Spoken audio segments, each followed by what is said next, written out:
Phil. I'm editor for WCCO Radio. How you doing?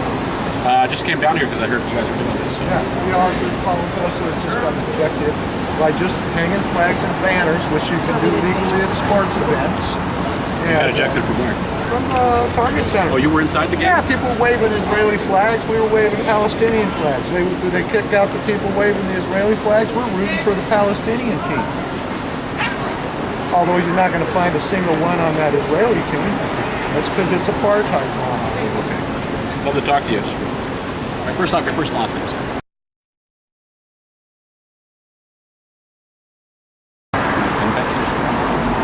E-N-S-O. And what, do you have a group name or organization that you're We're all members of the community from a variety of different human rights groups. Okay. All right. So tell me, what are you guys doing out here? The fact of the matter is Israel is an apartheid state. It's been well documented in violation of international law. Numerous UN Security Council resolutions treatment of Palestinians.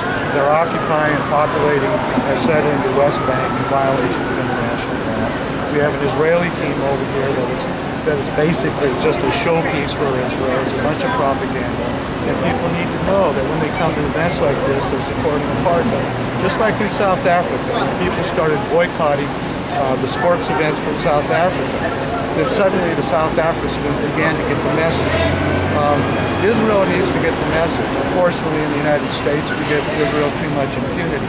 But the entire world knows what's going on, and it's time that the United States wakes up. So, Mr. Renzo, tell me what happened inside. How many of you out are here? We were all exercising our First Amendment rights to freedom of expression. We were waving banners calling out for Palestinian human rights. We were waving Palestinian flags.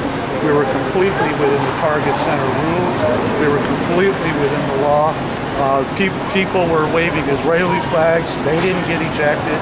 We all got ejected. So, you know, it's just more of the same nonsense. What did they tell you the reason for the ejection? They didn't really give us a reason.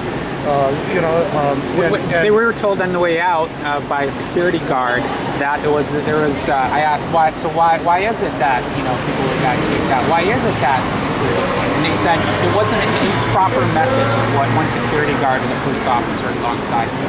What is your name? My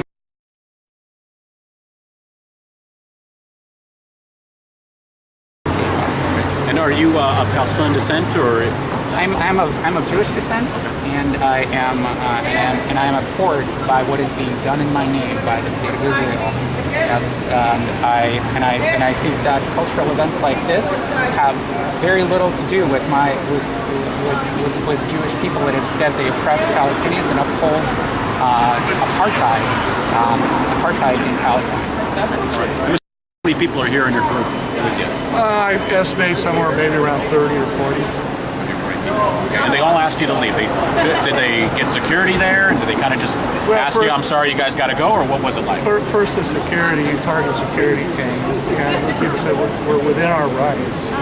Then they got the police, and the police would come and say, you have to leave, under threat of arrest. And we explained we were exercising the First Amendment rights, that we were well within Target Center rules, that other people were waving Israeli flags and singing the Israeli national anthem, and we were waving Palestinian flags and pointing out that Israel is a apartheid state. We were rooting for our team, which is the team of human rights. We get ejected without explanation. When we explained that to the police officer, they said, well, don't split hairs with us.